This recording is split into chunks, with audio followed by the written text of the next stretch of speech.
What's up, family? Good to see everybody. This is part 2 on the power of peace, finding peace in a world gone mad. And it's a little 7-part thing.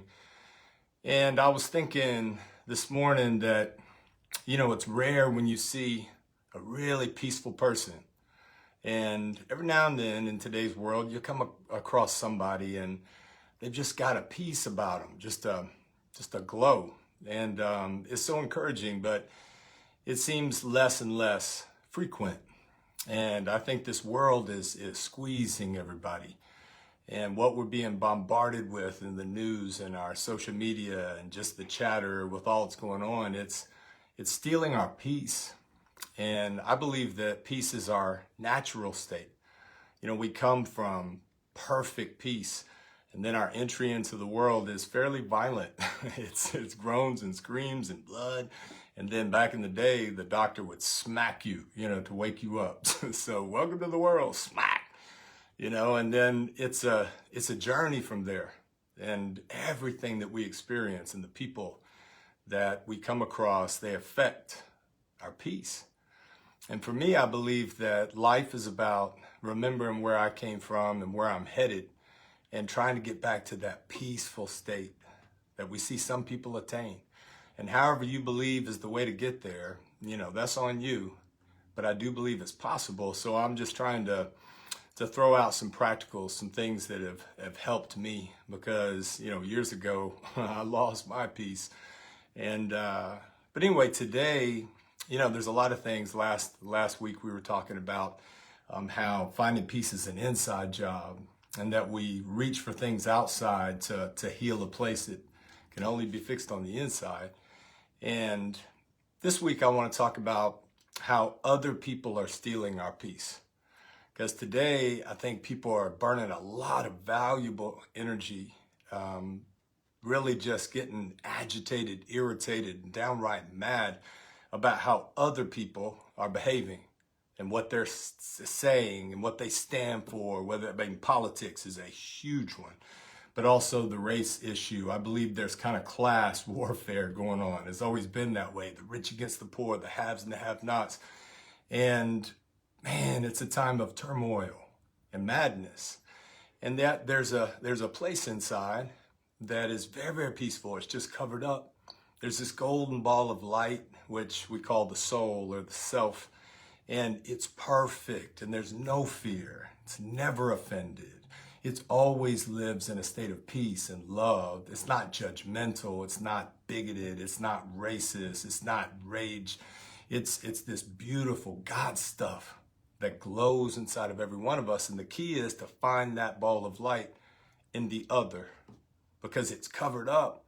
And a lot of things covered up. Greed covers it up, and deceit and addiction, and we're hurt and we're wounded, and the way people treat us, especially things we care deeply about.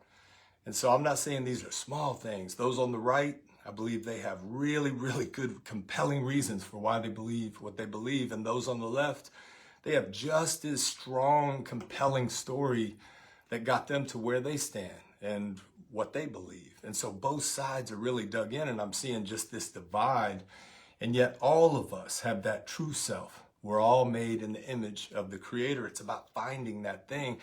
And yet, if we get so dug in on what we stand against rather than what we stand for, then everybody I come in contact today with, or social media, whatever, everybody has the ability to push my buttons if I let them. And that means, how in the world am I ever going to achieve a state of peace and be a peacemaker?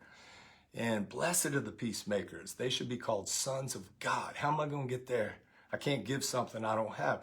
So if I give you the power today to take away my peace, then I'm a puppet, and that's on me. But if peace is an inside job and it's about me, then the way I see the other makes all the difference in the world. I stumbled upon this because I was in a dreamless state, coming out of battling addiction, sober, trying to find out. This is about 15 years ago. I was trying to find out, man, what is my purpose? After years of ministry, I burned out, fell out, just kind of lost it. I didn't stop believing, but I stopped believing in me. And so I was in this state, but then I got sober, and I started what I called a spiritual walkabout. And one thing led to another, but, from about 2010 up till, present day, I went on a journey and I began to study things that I had never really studied. And I began to really get close to people that I had judged or not understood, think I know when I don't know. We have strong opinions about what we think, but do we really know the other? Do we really feel the other? Do we ever see the other? And so I experienced things that changed my perspective, the lens through which I see the world.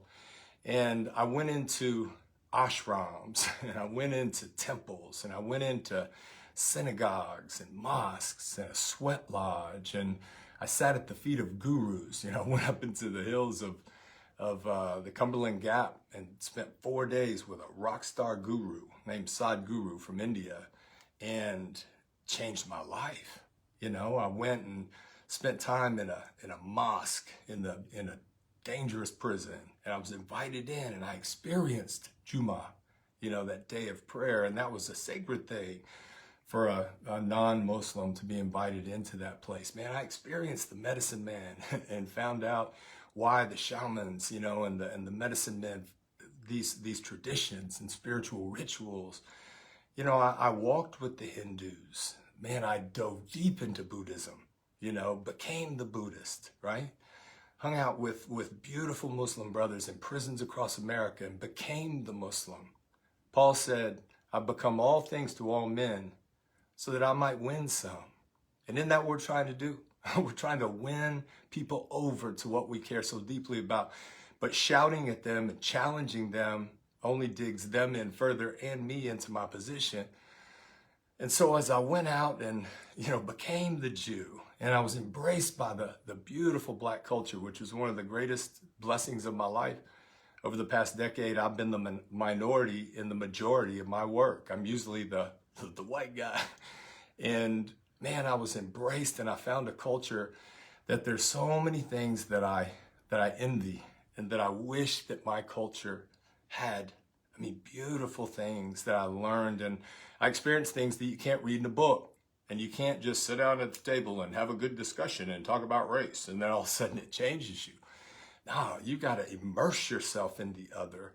And then I spent so much time in Tijuana, Mexico, like over a year, every month, a week down there, over a year, and just got immersed into that culture.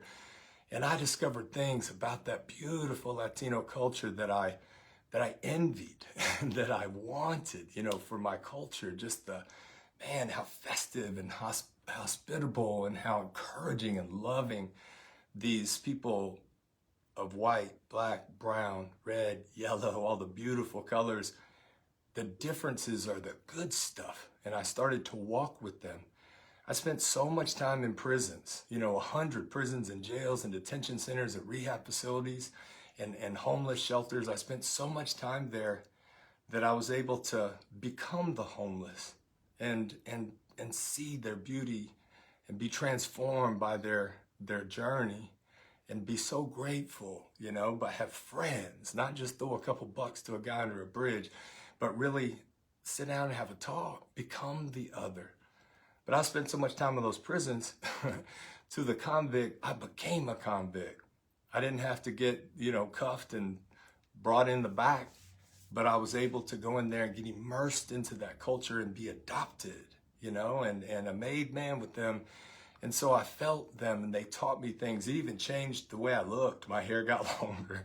I grew a beard. I had a couple earrings. I started getting all this, ink.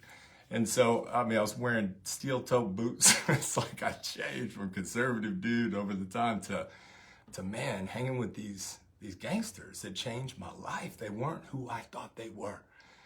In India, just exploring the land of Gandhi, in South Africa, falling in love with South Africa and really the continent of Africa, and being drawn to their beautiful customs and how joyful and how grateful in poverty and misery.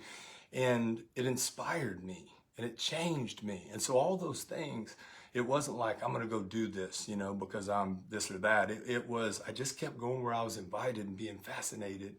And this drunken, fallen, broken down preacher that had lost his way was giving back his heart and his voice through the least of these.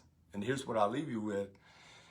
The answer for this divide, I don't care if it's, red and blue, that can be Crips and Bloods, or it can be Republicans and Democrats, whether it's the liberal and the conservative, whether it's, the abortion issue, which is such a deep issue. People need to understand, those that believe pro-life and pro-choice, and these deep divides in Congress.